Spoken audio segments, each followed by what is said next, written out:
Hello guys, welcome to Techno Tech YouTube channel. In this video, we will show you how to replace specific toner in Canon Photocopier. Toner cartridges in the Canon C5030i need replacement because over time, the toner inside the cartridge gets depleted as you print documents. Regular replacement ensures consistent print quality and prevents issues like faded prints. It's essential for maintaining the performance and longevity of your printer.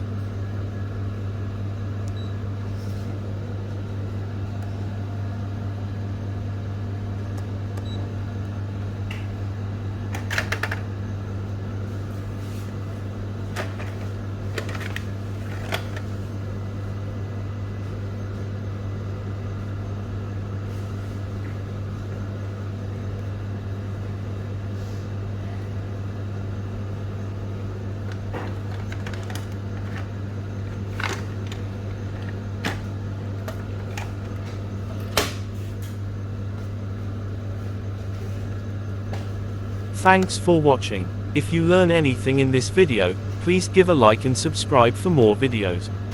If you have any questions, just pin a comment.